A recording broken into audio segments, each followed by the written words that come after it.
तो योद्धाओं, इस सेशन में हम लोग करेंट अफेयर से लिंक करते हुए हमारे मेंस का सिलेबस है और प्रीलिम्स का सिलेबस है उसको कोलैबोरेट करते हुए कुछ क्वेश्चंस आंसर फॉर्मेट में हमारे इंडियन जीएस के कॉन्सेप्ट को हम समझने की कोशिश करेंगे। और आप एक कॉपी में चाहो तो इसका नोट्स भी बना सकते हो। जैसे मैं पहला क्वेश्चन बताऊं तो पहला क्वेश्चन रहेगा हमारे के साथ, क्या भारत वास्तव में संघीय राज्य है? What India is a federal state? तो इसके ऊपर आपको विवेचना करना है, एक्सप्लेनेशन देना है। सेकंड क्वेश्चन रहेगा हमारा, सेंटर स्टेट फिस्कल फेडरलिज्म के ऊपर आप एक लेख लिखेंगे। तो केंद्र राज्य वित्तीय संबंधों पे विस्तृत विवेचना करना है। ये हमारा दूसरा क्वेश्चन रहेगा। तीसरा क्वेश्चन रहेगा, एमएसपी क्या है? एमएसपी का घोषणा कौन करता है? भारत में किसानों के उद्धार के लिए कुछ प्रमुख 5 बिंदुओं पे चर्चा कीजिए। ये तीसरा क्वेश्चन रहेगा। चौथा क्वेश्चन रहेगा, भारत नेपाल संबंधों पे टिप्पणी लिखे। ये चौथा क्वेश्चन रहेगा। और क्रिमिनल लॉ को नेक्स्ट वीडियो में करेंगे। और एक चीज़ रहेगा, क्लाइमेट चेंज पर सुप्रीम कोर्ट की डिसीज़न के ऊपर एक टिप्पणी लिखी। ये पांचवा क्वेश्चन रहेगा। इस 5 क्वेश्चन को इस वीडियो में हम लोग डिस्कशन करते हैं। मैं बताऊंगा प्रीलिम्स पॉइंट ऑफ व्यू से इसमें क्या है, मेंस पॉइंट ऑफ व्यू से इसमें क्या है, और इसको आप ऐसे में किस तरीके से यूज़ कर सकते हो, वो सारी चीज़ों को हम इस वीडियो में देखेंगे। पहला क्वेश्चन जो था कि भारत वास्तव में भारत एक संघीय राज्य है, फेडरल स्टेट, संघीय मतलब फेडरल। तो सबसे पहली बात आती है कि संघवाद क्या है। संघवाद का मतलब होता है, फेडरल स्टेट का मतलब होता है कि शासन का एक ऐसा प्रकार है जिसमें जो अलग अलग लेवल का गवर्नेंस होता है उसमें संविधान के द्वारा उनको अलग अलग शक्तियां दी जाती हैं, बोल के नहीं, संविधान ही खुद अलग अलग उनको शक्तियां देता है। जैसे भारत में देखा जाए तो भारतीय संविधान का भाग 5 और भाग 6, पार्ट 5 एंड पार्ट 6 में संघ अलग दिया है, 6 में राज्य अलग से दिया है, और दोनों में उनकी कार्यशैलियों के बारे में अलग अलग से संविधान में खुद बताया गया है। और अगर और नेक्स्ट लेवल जाओ तो 90 पंचायती राज इंस्टीट्यूशन में भी जो 11th एंड 12th शेड्यूल जोड़ा गया था उसके तहत तो आप एक next level 3 level of governance हमारे यहाँ आ गया है। तो अगर फेडरल स्टेट का डिफिनेशन आपको लिखना पड़े तो आप उसमें लिखोगे जिसमें शक्तियाँ संविधान द्वारा केंद्र सरकार एवं क्षेत्रीय सरकार मतलब राज्य सरकार, पंचायती राज में विभाजित होती हैं। दोनों अपने अधिकार क्षेत्रों का प्रयोग स्वतंत्रता पूर्वक करते हैं। उदाहरण भी आपको लिखो, जब भी आप लिखो कोई परिभाषा, अगर आपके उसमें उदाहरण हो तो उदाहरण भी जरूर लिखो। उदाहरण में आप America, Australia, Canada, Brazil, Bharat भी लिख सकते हो, आदि का संघीय मॉडल है। ये आपका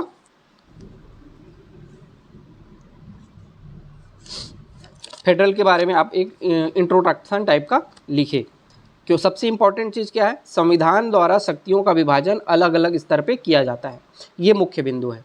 इसके बाद आप नेक्स्ट पैरा में लिख सकते हो कि भारतीय संविधान का अनुच्छेद 1 आर्टिकल 1 बोलता है कि भारत को राज्यों के संघ यूनियन ऑफ स्टेट के रूप में परिभाषित किया गया है। डॉक्टर अंबेडकर के अनुसार राज्यों के संघ यूनियन ऑफ स्टेट से 2 बातें उभर कर आती है। फर्स्ट क्या है, भारतीय संघ राज्यों के बीच सहमति का प्रतिफल नहीं है। मतलब बता रहा हूँ, भारतीय संघ राज्यों के बीच सहमति का प्रतिफल नहीं है। और दूसरा है, राज्यों को ये अधिकार नहीं है कि वे स्वयं को संघ से पृथक कर सकें। 2 इसका मतलब होता है यूनियन ऑफ स्टेट, राज्यों के संघ, इसका 2 मतलब होता है। क्या कि भारत का जो संघ है वो राज्यों से समझौता करके नहीं बनाया गया है। पहले भारत बना है, उसके बाद भारत ने अपने हिसाब से पहले 14 स्टेट बनाए थे, फिर 16 स्टेट बनाए, फिर हर जब भी ज़रूरत पड़ा तो नंबर ऑफ स्टेट भारत ने अपने क्षेत्र में बढ़ाते गए। इसका मतलब क्या हुआ, पहले भारत बना उसके बाद स्टेट बना, न कि पहले स्टेट बना उसके बाद भारत बना। जैसे अमेरिका की बात करोगे तो वहाँ पे 50 राज्य थे, वो उन्होंने आपस में मिल गए और एक यूनाइटेड स्टेट ऑफ अमेरिका बनाया। वहाँ पे स्टेट्स ने अपने आपस में जुड़ाव करके एक यूनियन का निर्माण किया। मतलब पहले राज्य बने उसके बाद यूनियन बना, लेकिन हमारे केस में क्या बना, पहले यूनियन बना उसके बाद राज्य बने। तो पहले हमारा भारत बना है उसके बाद राज्य बने हैं। तो हमारा जो भारत है वो राज्यों के बीच सहमति का परिणाम नहीं है, पहले भारत बना है उसके बाद राज्य बने हैं। और कोई भी राज्य को भारत से अलग होने का तो अधिकार ही नहीं है। कोई भी स्टेट इंडिया से इंडिपेंडेंट हो ही नहीं सकता। तो ये लक्ष्मीकांत बुक आप खोलेंगे, उसमें एक चैप्टर है संघीय व्यवस्था, फेडरल सिस्टम ऑफ गवर्नेंस। उसमें एक अच्छे से पूरे चैप्टर को आप पढ़िए। मैं उसका सार बता रहा हूँ, ये जो सार है ये आपको हमेशा पता होना चाहिए। उसके बाद आप लिखोगे कि भारतीय संविधान में संघीय विशेषताएं क्या है। संघीय विशेषताएं, ये हेडिंग दो कि भारतीय संविधान में संघीय विशेषता। अब भारत संघीय विशेषता क्या क्या है, केंद्र संविधान द्वारा केंद्र और राज्य को अलग अलग शक्तियों का विभाजन किया गया है। शेड्यूल 5 ने सब भाग पार्ट 5 और पार्ट 6 में केंद्र और राज्यों को अलग अलग शक्ति दी गई है। तो ये एक पहला संघीय हमारा विशेषता हुआ। दूसरा, केंद्र व राज्य स्तर पर द्वैध राज पद्धति। भारत सरकार एक अलग होता है और उसी प्रकार हमारा छत्तीसगढ़ का सरकार अलग होता है। दोनों सरकारें अपने अपने स्तर पे अपने अपने अधिकार क्षेत्रों में कार्य करते हैं। तो सेंटर और स्टेट दोनों लेवल पे ड्यूअल फॉर्म ऑफ गवर्नेंस हमारे यहाँ है। दूसरा है तीसरा विशेषता है लिखित संविधान है हमारे यहाँ, रिटन कॉन्स्टिट्यूशन है। चौथा होगा संविधान की सर्वोच्चता है, ना कोई स्टेट ना कोई सेंटर, सबसे ऊपर कौन है, संविधान। और संविधान में ही दोनों को भारत और राज्य दोनों को निर्माण किसके तहत किया गया है, संविधान के द्वारा किया गया है। तो संविधान की सर्वोच्चता है। पांचवा है कठोर संविधान। कठोर संविधान, कॉन्स्टिट्यूशन का जो रिजिडनेस है वो हाई है। मतलब क्या कि कोई भी अगर मेन फंडामेंटल जो एक्ट है या फिर प्रोविज़न है उसको अगर अमेंड करना है तो सेंटर के साथ स्टेट 50% स्टेट का भी सहमति होना जरूरी होता है, तभी जाके मेन फंडामेंटल कॉन्स्टिट्यूशन का आप अमेंड कर सकते हो। तो हमारा जो कॉन्स्टिट्यूशन है वो रिजिड कॉन्स्टिट्यूशन है, कठोर संविधान है, इंडिपेंडेंट जुडिशरी है, स्वतंत्र न्यायपालिका है। और फिर सातवां है द्विसदनीय व्यवस्था, बायलैटरल मतलब राज्यसभा और लोकसभा है। हमारे यहाँ सेंटर में क्या है, एक राज्यसभा है जो राज्यों का प्रतिनिधित्व करता है, स्टेट को रिप्रेजेंट करता है, और लोकसभा है जो हमारे लोगों को रिप्रेजेंट करता है। क्योंकि राज्यसभा में हम लोग अपने प्रतिनिधि को डायरेक्ट चुनते हैं और राज्यसभा में राज्य के हम लोग जो चुनते हैं उससे राज्यों के द्वारा अपना प्रतिनिधि चुन के राज्यसभा में भेजा जाता है। तो कि सेंटर में राज्यसभा लोकसभा मतलब द्विसदनीय व्यवस्था हमारे यहाँ है। तो ये हमारे संविधान का फेडरल सिस्टम के कुछ विशेषताएं थी, कैरेक्टरिस्टिक्स थे। सेकंड आप लिखो कि संविधान में एकात्मक यूनिटरी विशेषता भी है हमारे यहाँ, यूनिटरी स्ट्रक्चर ऑफ गवर्नेंस का भी कुछ फंडामेंटल प्रोविज़न किया गया है। तो इसमें पहला क्या है, स्ट्रॉन्ग सेंटर गवर्नमेंट, तो सशक्त केंद्र है। तो बहुत सारे जो प्रोविज़न है वो सेंटर को ज़्यादा मिले हुए हैं, स्टेट को कम मिले हैं, तो सेंटर ज़्यादा स्ट्रॉन्ग है हमारे यहाँ। उसी तरीके से दूसरा क्या है, राज्य शाश्वत नहीं है। यूनिटरी फॉर्म ऑफ गवर्नेंस का दूसरा विशेषता है कि राज्य शाश्वत नहीं है, मतलब राज्य को कभी भी ख़त्म कर दिया जा सकता है। जैसे चाहे ना चाहे, केंद्र को छत्तीसगढ़ को मध्य प्रदेश से अलग कर दिया, तेलंगाना को आंध्र प्रदेश से अलग कर दिया। तो इस तरीके से सेंटर का मर्जी है, वो किसी भी स्टेट का सीमा बदल सकता है, उसका नाम बदल सकता है, उसकी एरिया को बदल सकता है, ये सब कुछ सेंटर कर सकता है। मतलब राज्य स्थायी नहीं है, राज्य कभी भी बदल सकते हैं, राज्य का अस्तित्व कभी भी खत्म हो सकता है। मतलब कभी भी 2-3 राज्यों को मिला के एक राज्य बनाया जा सकता है, या एक राज्य को काट के 2-3 राज्य बनाया जा सकता है। मतलब राज्य स्थायी नहीं है हमारे। तो राज्य की स्थायी नहीं है, मतलब राज्य का अस्तित्व परमानेंट है ही नहीं। तो ये क्या दर्शाता है, यूनिटरी फॉर्म ऑफ गवर्नेंस का एक कैरेक्टरिस्टिक्स दिखाता है। मतलब इसके बारे में एक स्टेटमेंट है, प्रीलिम्स में बहुत बार पूछा जाता है कि भारतीय संघ नस्वर राज्यों का अनस्वर संघ है।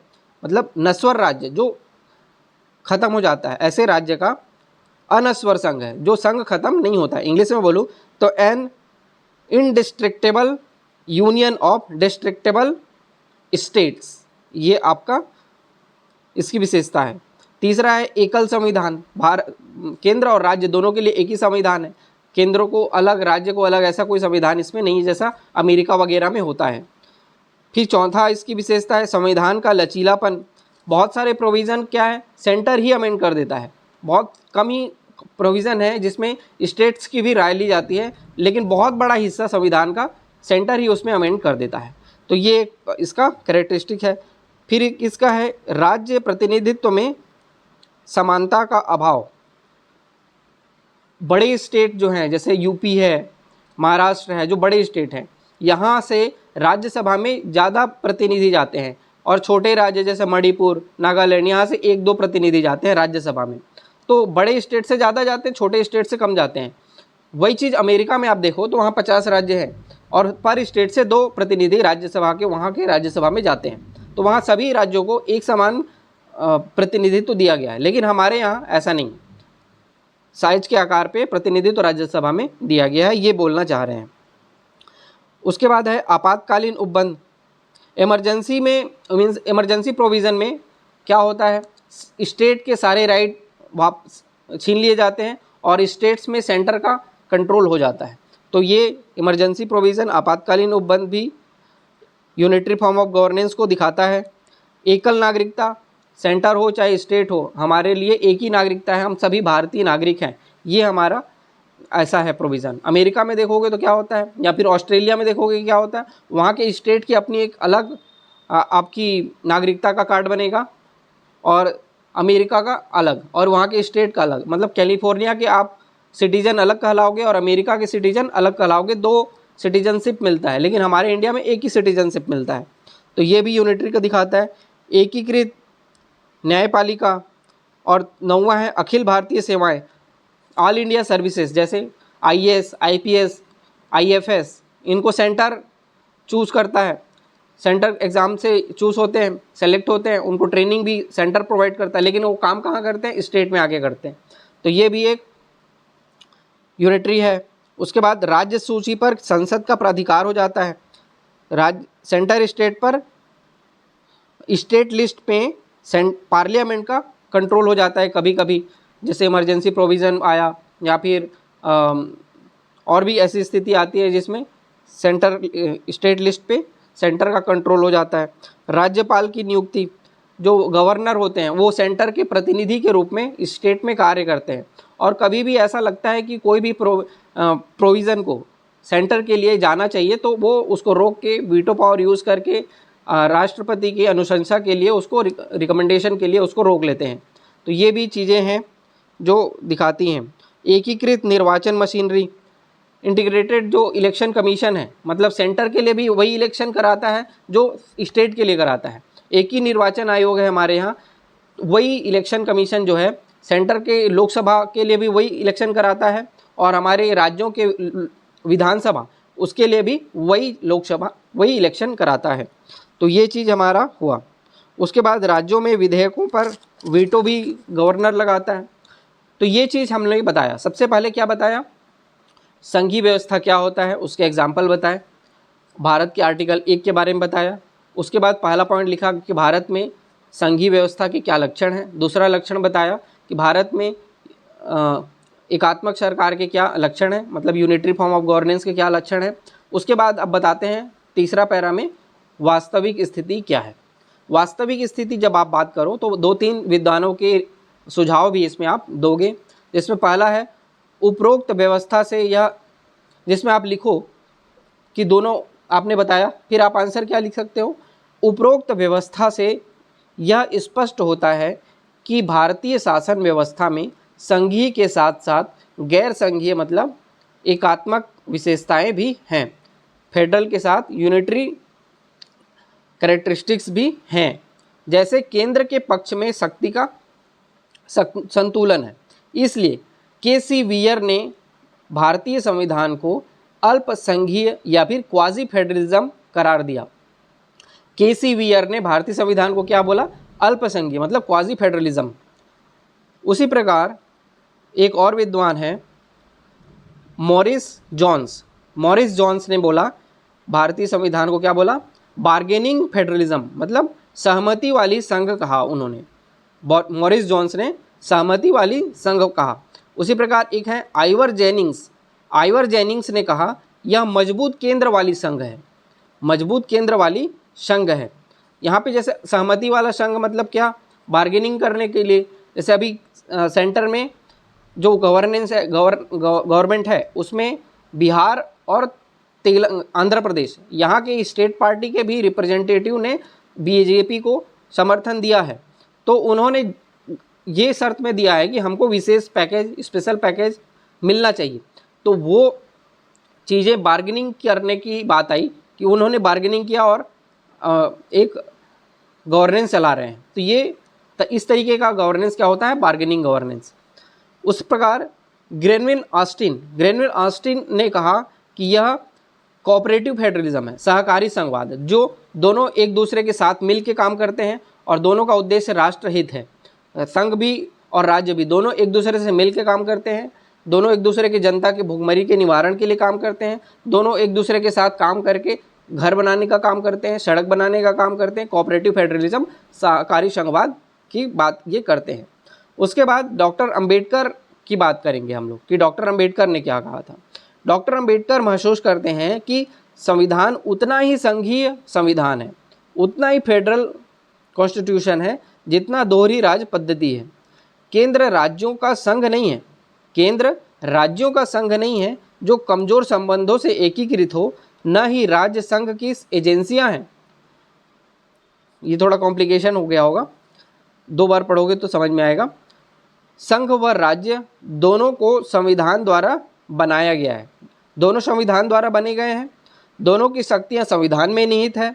यह समय एवं परिस्थिति के अनुसार एकात्मक एवं संघीय हो जाता है।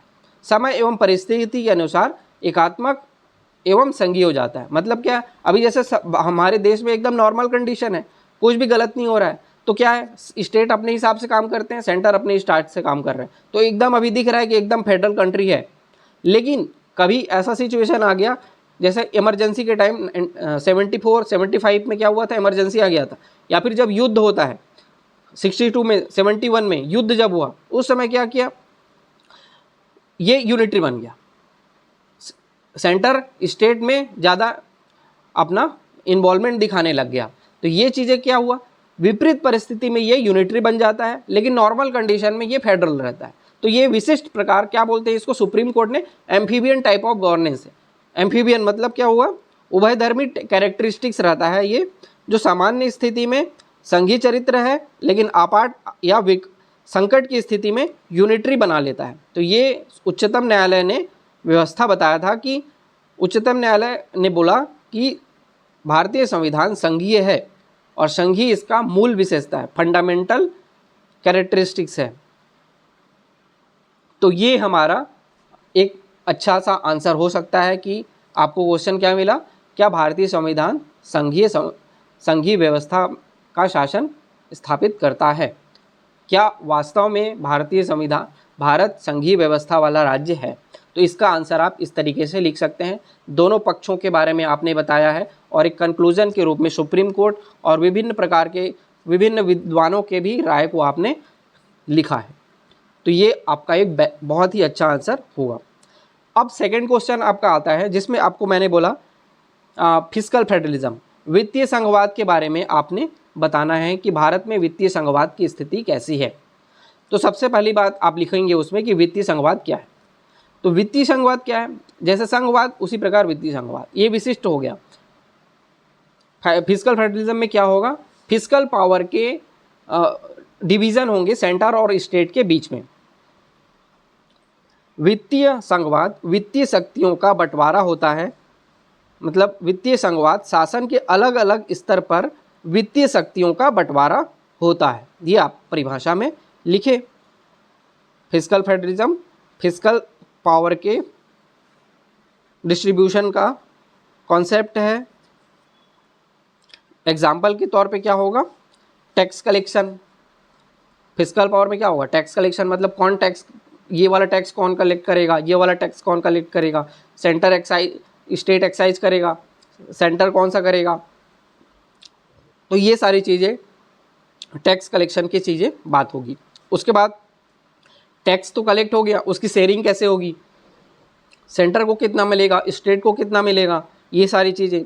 फिर एक्सपेंडिचर करना है, तो इस क्षेत्र में कौन एक्सपेंडिचर करेगा, इस क्षेत्र में कौन एक्सपेंडिचर करेगा। जैसे पहले क्या होता था, एजुकेशन जो था वो पहले स्टेट लिस्ट था, तो स्टेट लिस्ट में एजुकेशन था, तो पूरा एजुकेशन पे खर्चा कौन करेगा, स्टेट करेगा। लेकिन उसमें अमेंडमेंट करके उसको कॉन्करेंट लिस्ट में ला दिया गया, समवर्ती सूची में लाया, जिसके बाद क्या हुआ, सेंटर भी खर्चा करता है और स्टेट भी खर्चा करता है, तो शिक्षा के लिए दोनों खर्चा करते हैं। तो इस तरीके से आपने फिस्कल फेडरलिज्म के तौर पे एक कॉन्सेप्ट और एग्जाम्पल आपने बताया। अब आप उसमें लिखोगे कि राज्य को, मैं एक इसको अलग से भी क्वेश्चन बना सकते हैं कि राज्य को केंद्र से कौन कौन से मद से पैसे मिलते हैं, है ना, स्टेट को सेंटर से किस किस टाइप का राशि प्राप्त होती है, ये आप लिख सकते हो क्वेश्चन बना के अलग से, नहीं तो इसी में ही आपका आएगा। तो 4 टाइप से स्टेट को सेंटर से पैसा आता है, 1 बाय 1 हम लोग डिस्कस करते हैं। फर्स्ट लिखो आप, फर्स्ट टाइप ऑफ स्टेट को पैसा मिलता है क्या, केंद्रीय करों से, केंद्रीय करों में राज्य की हिस्सेदारी। स्टेट मतलब केंद्रीय कर में राज्य की हिस्सेदारी। तो जो टैक्स कलेक्शन होता है सेंट्रल लेवल पे, उसमें स्टेट की क्या हिस्सेदारी होगी वो देखा जाता है। तो ये आर्टिकल 280 के तहत होता है। हर प्रोविज़न के साथ कुछ आर्टिकल इंक्लूड रहेंगे।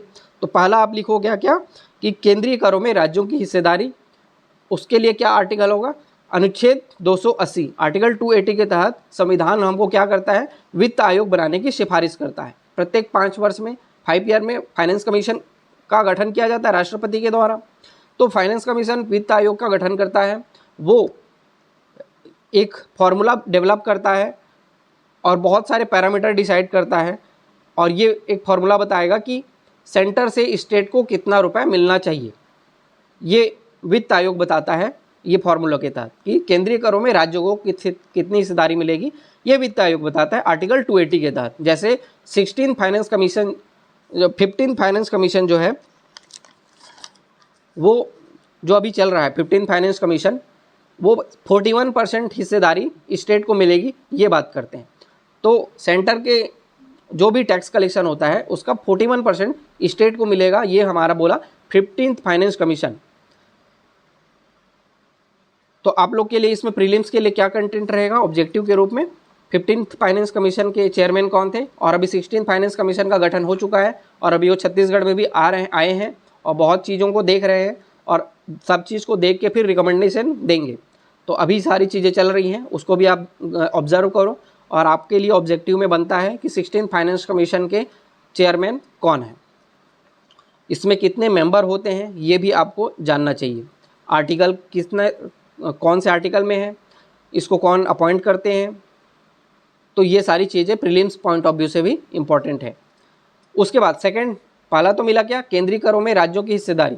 सेकंड क्या है, राज्यों के लिए सहायतार्थ अनुदान, grant in aid of state.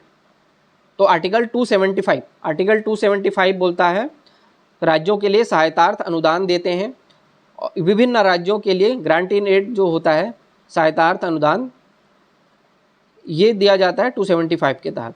यह अनुदान, ये भी जो अनुदान होता है फाइनेंस कमीशन के रिकमेंडेशन से ही दिया जाता है।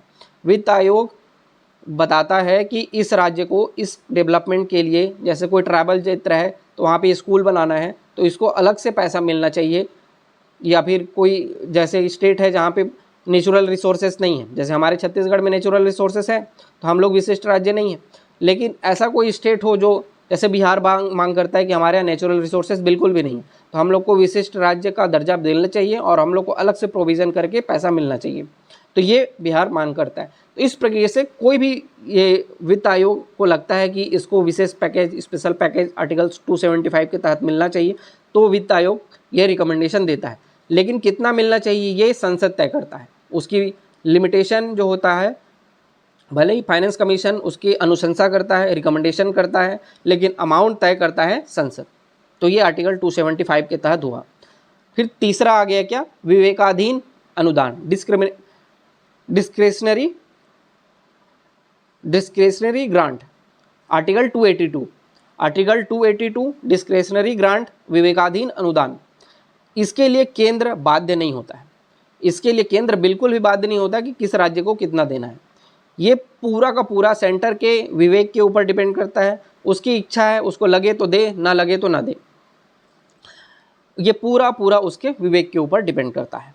और जो हम लोग ये आर्टिकल पढ़ रहे हैं, ये क्वेश्चन पढ़ रहे हैं, ये इसी आर्टिकल के लिए ये इशू बना हुआ था करंट में। तो इसी को ही हम लोग अभी तक ये दो क्वेश्चन इस आर्टिकल, इस कंटेंट के कारण ही, आर्टिकल के कारण, आर्टिकल 282 के कारण हम लोग ये दो क्वेश्चन को हम लोग अटेम्प्ट कर रहे हैं। पहले मैं पूरा आंसर बता देता हूँ, उसके बाद मैं बताऊँगा कि इशू क्या चल रहा था। चौथा क्वेश्चन क्या है, केंद्रीय योजनाओं में अंशदान। जैसे आप लोग देखते हो प्रधानमंत्री ग्राम सड़क योजना, मनरेगा योजना, प्रधानमंत्री आवास योजना, ये सारी चीज़ें चलती हैं। सेंटर की स्कीम जो स्टेट लेवल पे इम्प्लीमेंट होती हैं, तो आप उसमें देखना हर एक स्कीम में सेंटर का अलग कंट्रीब्यूशन होता है, स्टेट का अलग कंट्रीब्यूशन होता है। किसी में 60-40 होता है, किसी में 90-10 होता है, किसी में 75-25 होता है। तो जो भी स्टेट का कंट्रीब्यूशन होता है वो स्टेट देता है, जो सेंटर का कंट्रीब्यूशन होता है वो सेंटर देता है। तो इस तरीके से चौथा जो हिस्सेदारी है जो स्टेट को मिलता है सेंटर से, उसमें केंद्रीय योजनाओं में जो केंद्र की हिस्सेदारी होती है, जो सेंटर स्पॉन्सर्ड स्कीम होता है, उसमें सेंटर की भी कुछ कंट्रीब्यूशन होते हैं, वो सेंटर देता है। तो ये 4 प्रकार से स्टेट को सेंटर से पैसा मिलता है। तो ये फिस्कल फेडरलिज्म के बारे में ये अपना एक आंसर हो सकता है। अब देखते हैं कि इसका इशू करंट में चल क्या रहा था, जो आपके एग्जाम के लिए रिलेवेंट नहीं है, लेकिन आप एक विद्यार्थी हैं, आपका माइंड डेवलप होना चाहिए और चीज़ों को हर एक पॉइंट ऑफ व्यू से आपको समझना आना चाहिए। तो ये चीज़ें क्या चल रही थी, जैसे अभी हमारे यहाँ क्या गवर्नमेंट है, अलायंस गवर्नमेंट है, जिसमें बीजेपी को पूरा मेजॉरिटी नहीं मिला था, लेकिन बिहार के नीतीश बाबू जो जेडीयू के नेता हैं और तमिलनाडु के टीडीपी के, तेलुगु देशम पार्टी के नेता चंद्रबाबू, ये दोनों ने बीजेपी को समर्थन दिया और एनडीए की गवर्नमेंट सेंटर में बन गई। तो उसके लिए इन्होंने कुछ शर्त रखा कि हमको तेलंगाना को एक स्पेशल पैकेज मिलना चाहिए, थोड़ा सा ज़्यादा पैसा हमको मिलना चाहिए डेवलपमेंट के लिए। उसी प्रकार बिहार ने भी ये मांग की कि हमको भी स्पेशल स्टेट का दर्जा मिलना चाहिए। हमको स्पेशल स्टेट, जब किसी स्टेट को मिल जाता है का दर्जा, तो वहाँ पे सेंटर से ज़्यादा पैसा जाना शुरू होता है। ये चीज़ें होती हैं। लेकिन अभी इन्होंने ये बोला, अभी गवर्नमेंट अभी बना और इन्होंने बोला ज़्यादा पैसा लगेगा, हमको स्टेट में डेवलपमेंट करने के लिए सेंटर से ज़्यादा पैसा चाहिए। तो सेंटर अब तो फाइनेंस कमीशन के रिकमेंडेशन के हिसाब से आर्टिकल 280, आर्टिकल 275 के तहत जो फाइनेंस कमीशन बोला है उसी के तहत पैसा देंगे। लेकिन अब ये अभी मांग रहे हैं तो अब उसके उल्लंघन तो कर नहीं सकते। तो यहाँ पे आता है रोल 282। तो अभी अगर सेंटर स्टेट को अगर ज़्यादा पैसा देता है कि लो भाई बिहार वालों, लो भाई तेलंगाना आंध्र प्रदेश वालों, आपको अलग से पैसा मिलता है, तो ये सेंटर कौन से आर्टिकल को यूज़ करते हुए देगा, आर्टिकल 282। तो ये चीज़ें थी। तो अब यहाँ पे हम लोग के लिए मेंस पॉइंट ऑफ व्यू से हम लोगों ने दो क्वेश्चन देखा। प्रीलिम्स के लिए क्या क्वेश्चन बन सकता है, यहाँ से आपको पता होना चाहिए। आर्टिकल 280 के तहत फाइनेंस कमीशन बनता है, कब बनता है, कौन बनाता है, उसके 15 फाइनेंस कमीशन के अध्यक्ष कौन थे, 16 फाइनेंस कमीशन जो अभी बना है और वो छत्तीसगढ़ में आए हुए हैं, उसके अध्यक्ष कौन है, ये जानना होगा। कितने सदस्य का वो होता है, कितने सालों में बनता है, ये सारी चीज़ें आप जानेंगे। उसके बाद आर्टिकल 275 के बारे में जानेंगे, आर्टिकल 282 के बारे में जानेंगे। तो एक और क्वेश्चन आपको मिल रहा है, आपको कमेंट बॉक्स में बताना है कि जीएसटी काउंसिल मतलब वस्तु एवं सेवा कर परिषद, जीएसटी परिषद, हिंदी में जीएसटी परिषद, इंग्लिश में जीएसटी काउंसिल बोलते हैं। ये क्या स्टैट्यूटरी बॉडी है या कॉन्स्टिट्यूशनल बॉडी है, कौन सा है? अगर कॉन्स्टिट्यूशनल बॉडी है तो कौन से आर्टिकल में लिखा है, ये आपका एक क्वेश्चन रहेगा, ये आपको जानना चाहिए और ये आप बताएंगे। उसके बाद थर्ड क्वेश्चन आपको बताया क्या, एमएसपी क्या है, एमएसपी कौन घोषित करता है, भारत में किसानों के उद्धार के लिए कुछ प्रमुख अनुशंसाएं करिए। तो एमएसपी क्या हुआ? इंग्लिश में एमएसपी मतलब मिनिमम सपोर्ट प्राइस, हिंदी में न्यूनतम समर्थन मूल्य। किसानों के उपज को उचित मूल्य में खरीदने के लिए सरकार द्वारा उनके उपज से पहले ही एक मूल्य, समर्थन मूल्य घोषित करती है, जिससे कम दाम पे उनके उपज को नहीं खरीदती, उससे ऊपर के दाम पे ही उनके उपज को खरीदा जाएगा। ऐसा कुछ प्रोविज़न करके एमएसपी घोषित करती है। और जैसे अभी हम लोगों ने देखा पिछले बार 2103 ऐसा कुछ एमएसपी था धान के लिए, अभी फिर उसमें बढ़ोतरी कर दिया गया है 2200 कुछ रुपए। देख लेना इस खरीफ वर्ष में क्या उसमें इम्प्रूवमेंट आया, तो लगभग 5% की वृद्धि की गई है। तो धान के समर्थन मूल्य में 5% की वृद्धि की गई है। यहाँ पे मैं थोड़ा सा टॉपिक से हट के एक चीज़ बता रहा हूँ। जैसे सेंटर ने एमएसपी घोषित किया, जो मान लो 2250 रुपये का एमएसपी है, स्टेट कितना में खरीदेगा? 3100 रुपये में। तो मिनिमम कितने में खरीदा गया? 2250 में।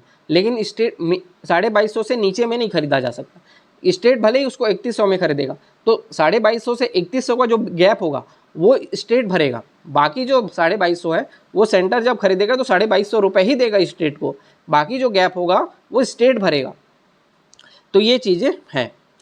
तो अभी कुछ मुद्दा चल रहा था बीच में, आप लोग देखोगे कि पंजाब वाले क्षेत्र में जो दिल्ली में कूच कर रहे थे किसान लोग की एमएसपी को लीगल गारंटी के तहत कानून बनाया जाए कि एमएसपी का लीगल गारंटी है, ये मिलना ही चाहिए किसानों को। ऐसा कुछ मुद्दा चल रहा था करंट अफेयर में, ये आपको पता होना चाहिए था। इसके बाद एमएसपी कौन अनाउंस करता है, कब से अनाउंस हो रहा है और पहली बार एमएसपी कब घोषित किया गया था, ये जान लेते हैं। एमएसपी घोषित होता है, इंग्लिश वाले लिखेंगे, इंग्लिश में लिखना, एमएसपी घोषित होती है cabinet committee on economic affair. Cabinet committee on economic affair announce MSP on the recommendation of commission on agricultural cost and price. Commission on agricultural cost and price, CACP. CACP की recommendation के बाद cabinet committee on economic affair के द्वारा MSP की घोषणा की जाती है। हिंदी में लिखेंगे तो क्या बोलेंगे? आर्थिक मामलों की मंत्रिमंडलीय समिति द्वारा सीएसीपी की अनुशंसा, सीएसीपी को हिंदी में बोलते हैं कृषि लागत एवं मूल्य आयोग, कृषि लागत एवं मूल्य आयोग की अनुशंसा के बाद आर्थिक मामलों की कैबिनेट समिति के द्वारा एमएसपी की घोषणा की जाती है। ये प्रीलिम्स के लिए बहुत ज़्यादा इंपॉर्टेंट है, ये आपको जानना ही चाहिए। और सीएसीपी का गठन हुआ था 1965 में। 1965 में सीएसीपी का गठन हुआ था, उसके बाद से ही एमएसपी की घोषणा हो रही है लगातार। तो ये आपको पता होना चाहिए कि सीएसीपी का गठन हुआ था 1965 में, उसके बाद से लगातार एमएसपी की घोषणा हो रही है। और पहला बार एमएसपी की घोषणा 1966-67 में पहली बार एमएसपी की घोषणा की गई थी। टोटल 22 खरीफ फसलों के लिए और एक गन्ना, टोटल मतलब 23 फसलों के लिए एमएसपी की घोषणा की जाती है। यहाँ पे एक बार प्रीलिम्स में क्वेश्चन आया था कि गन्ना के लिए कौन सा मूल्य घोषित किया जाता है, तो गन्ने के लिए एमएसपी घोषित नहीं किया जाता है। गन्ने के लिए जो मूल्य घोषित किया जाता है उसको बोला जाता है FRP, fair and remunerative price. उसको हिंदी में बोलेंगे उचित एवं लाभकारी मूल्य, एफआरपी।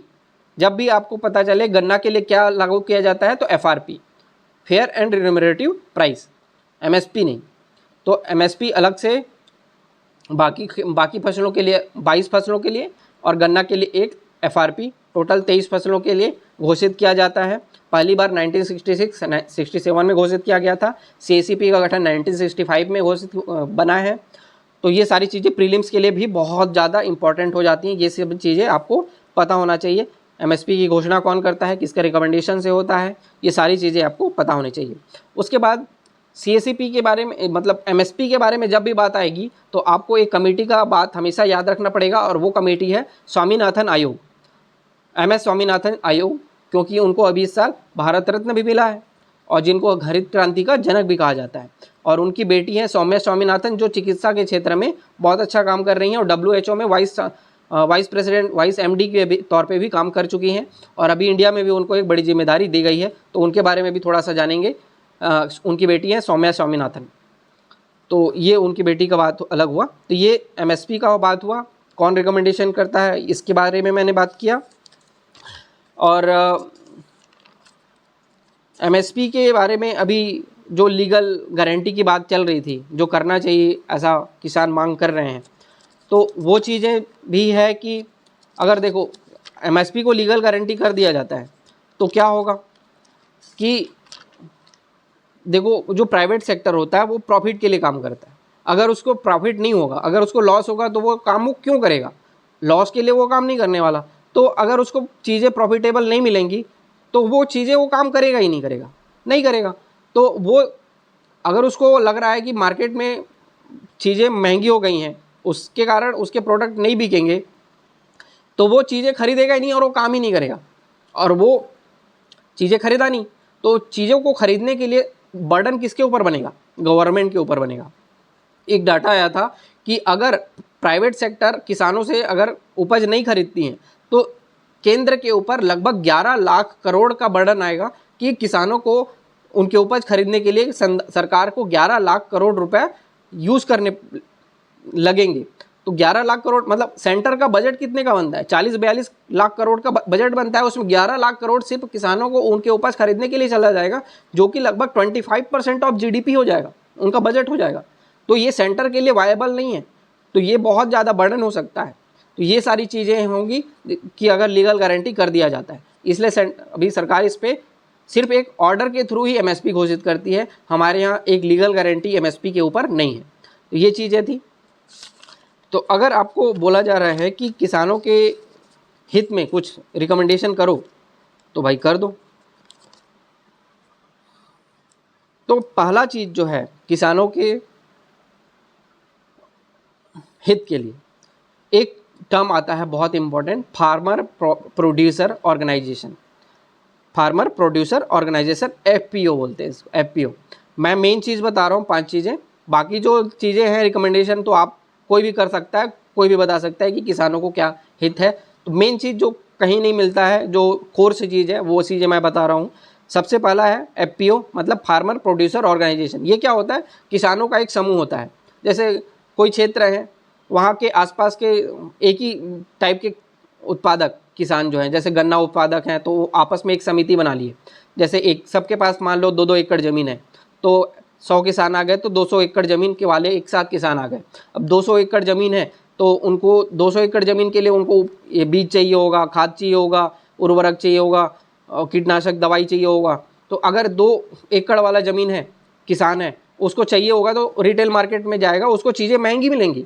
लेकिन अगर FPO बन जाते हैं, फार्मर प्रोड्यूसर ऑर्गेनाइजेशन बना लेते हैं, अपन में एक ऑर्गेनाइजेशन बना लिए छोटे छोटे किसान मिलके, तो अब 2 एकड़ नहीं, अब 200 एकड़ के लिए खाद चाहिए।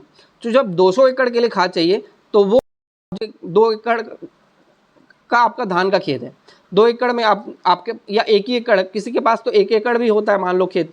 अब 1 एकड़ में उसके पास मान लो 15 कुंटल धान हुआ। अब वो एक ट्रैक्टर भी नहीं हो रहा है, मान लो एक ट्रैक्टर में भी महंगा पड़ रहा है उसको। अब उसको वहाँ पे समर्थन मूल्य में बेचने के लिए वहाँ पे लेके जाना पड़ेगा जहाँ पे खरीदी केंद्र होता है। उसको अपने खेत से खरीदी केंद्र तक जाने के लिए 1 एकड़ में 15 कुंटल हुआ, उसको ट्रैक्टर से ले जाने में बहुत महंगा पड़ेगा, क्योंकि ट्रांसपोर्टेशन कॉस्ट ही उसका बहुत महंगा पड़ जाएगा। तो वो क्या करेगा? अगर वो FPO बना लेता है, FPO बना लेता है तो चीज़ें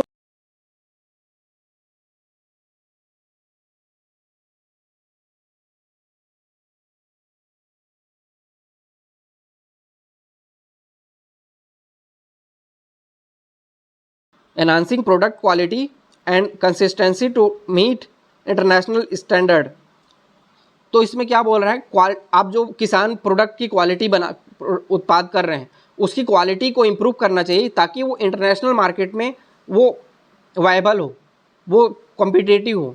जैसे आप इंटरनेशनल मार्केट में चीज़ों को, कृषि उत्पाद को निर्यात जब करने जाओगे तो वहाँ पे वो चीज़ों को क्वालिटी देखा जाता है कि इसमें ये पेस्टिसाइड नहीं होना चाहिए, एक खरोच नहीं हो जाना चाहिए, कीड़ा नहीं होना चाहिए, चीज़ें एक साइज़ की होनी चाहिए। तो ये सारी चीज़ें क्वालिटी देखी जाती हैं। आप अमेरिका में, फ्रांस में, यूरोप में आप सेब बेचने जाओगे तो वहाँ सेब की क्वालिटी, आम की क्वालिटी देखा जाएगा। ऐसा नहीं कि आम में थोड़ा सा सड़ा है या फिर दबा हुआ है, छेद है, छोटा है, बड़ा है, मीठा नहीं है, खट्टा है, तो उन लोग नहीं खरीदेंगे। तो प्रोडक्ट की क्वालिटी आपका अच्छा होना चाहिए ताकि वो इंटरनेशनल स्टैंडर्ड में खड़ा हो पाए और लोगों उसको देखें और ख़रीदें। तो ये आपका प्रोडक्ट की क्वालिटी अच्छी होनी चाहिए ताकि वो इंटरनेशनल स्टैंडर्ड में खरा उतर पाए। फिर थर्ड रिकमेंडेशन होगा, पोस्ट हार्वेस्टिंग इंफ्रास्ट्रक्चर डेवलप करना चाहिए। मतलब उत्पाद के कटने के बाद जो सुविधा चाहिए, इंफ्रास्ट्रक्चर, मतलब क्या हुआ, उत्पाद कटा तो उसके स्टोरेज के लिए फैसिलिटी चाहिए आपको। जैसे खाद्य उत्पाद के लिए सबसे बड़ी ड्रॉबैक क्या होता है, क्योंकि वो जल्दी ख़राब हो जाते हैं। अब आपने टमाटर काटा तो वो उसकी एक लाइफ है, वो 4-5 दिन से ज़्यादा उसको आप नहीं रख सकते। अगर किसान मजबूरी में अगर किसी को बेचना चाह रहा है, अगर वो बोला नहीं खरीदूंगा तो इस रेट में देना है तो दो, तो किसान मजबूर है देने के लिए, नहीं दे के जाएगा कहाँ, क्योंकि नहीं देगा उससे अच्छा तो 3 दिन बाद वो ख़राब हो जाएगा। तो किसान मजबूर हो जाता है, उसको प्रोडक्ट को बेचना ही पड़ेगा। तो किसान के पास अगर कोल्ड स्टोरेज की फैसिलिटी होती है, पोस्ट हार्वेस्टिंग फैसिलिटीज़ इंफ्रास्ट्रक्चर होता है, तो वो चीज़ों को स्टोर करके रख सकता है, चीज़ों को बार्गेनिंग भी कर सकता है कि अगर चलो ठीक है नहीं खरीदना है मत खरीदो, मैं कोल्ड स्टोरेज में रख दूंगा, 1 हफ्ते बाद बेच दूंगा, कोई दिक्कत नहीं है। तो ये चीज़ें आपको देखनी होगी। फसल कटने के बाद की जो अधोसंरचना है उसको मजबूत करने की ज़रूरत होगी। इसके लिए आपको स्टोरेज फैसिलिटी बढ़ाना होगा, प्रोसेसिंग यूनिट में काम करना होगा। फसल कटने के बाद के, अब जैसे अगर आलू बेचे, आलू डायरेक्ट बेचे तो उतने ही रुपए मिलेगा, 40 रुपये किलो या जो भी चल रहा है वो मिलेगा। लेकिन जब आप उसको आलू को चिप्स बनाए, फूड प्रोसेसिंग किए, खाद्य प्रसंस्कृत किए, तो उसकी वैल्यू बढ़ जाती है, वैल्यू एडिशन हो जाता है। तो आपको वैल्यू एडिशन चेन जो खेतों में ही है, बहुत सारे क्षेत्रों में ही, हर जिले में, हर ब्लॉक में, हर गाँव में भी फूड प्रोसेसिंग यूनिट की इस्टेब्लिशमेंट होनी चाहिए। अगर कोई क्षेत्र है वहाँ पे एक विशेष स्पेसिफिक प्रकार का उत्पाद पैदा होता है तो वहाँ पे भी हमको उस प्रकार का फूड प्रोसेसिंग यूनिट इस्टेब्लिशमेंट करनी चाहिए। और इसके बाद होता है pack house, value addition, trade agreement with other countries, ये सारी चीज़ें करने की ज़रूरत है। उसके बाद नेक्स्ट रिकमेंडेशन आप चौथा लिख सकते हो, robust regulatory framework and technology for safety and quality. जैसे ड्रोन का इस्तेमाल कर सकते हो, जैसे ड्रोन से आजकल उर्वरक छीटा जाता है, कीटनाशक छीटा जाता है, तो ये बहुत अच्छा चीज़ होता है। और जैसे वो स्प्रिंकलर फार्मिंग होता है, उसमें जो टपक सिंचाई की बात आती है, जड़ों में ही उसमें पानी की सिंचाई किया जाता है, तो कम पानी से ज़्यादा खेती अच्छी तरीके से हो पाती है। इंटेलिजेंस ऑफ थिंग्स का भी यूज़ किया जा सकता है, IoT का भी यूज़ किया जा सकता है। तो इसके लिए गवर्नमेंट को भी आगे आना चाहिए कि इस क्षेत्र में रिसर्च ज़्यादा हो, किसान उसको आसानी से अफोर्ड कर पाए, ख़रीद पाए।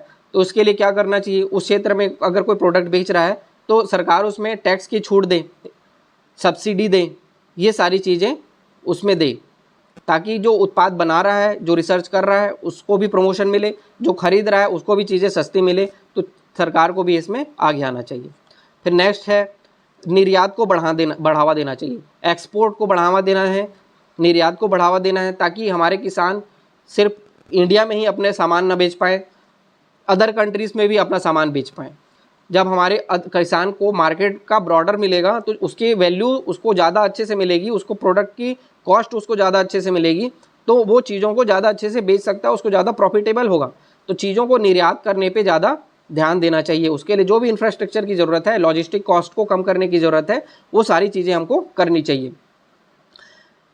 तो इसके बाद नेक्स्ट रिकमेंडेशन आप लिखोगे 5वां, integrated logistic and supply chain framework.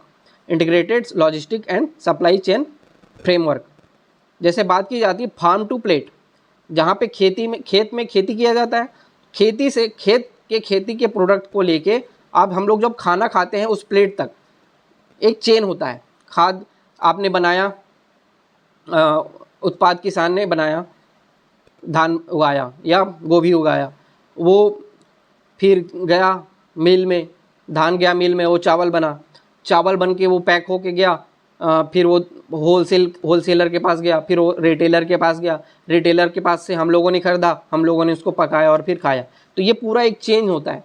इसमें हर एक स्टेज में जो भी कमियां हैं उसको दूर करने की ज़रूरत है। तो पैकेजिंग अच्छी हो ताकि वो उसकी क्वालिटी सिक्योर रहे, लॉन्ग लास्टिंग हो, रेफ्रिजरेटेड ट्रांसपोर्ट इसमें की बात होती है, कोल्ड स्टोरेज कैपेसिटी को बढ़ाने की ज़रूरत होती है, किसानों को अच्छी से फैसिलिटी मिले, इसके लिए अभी गवर्नमेंट में कुछ स्कीम लाया है, जैसे गति शक्ति मिशन और दूसरा है dedicated freight corridor of Indian railway should contribute cold storage.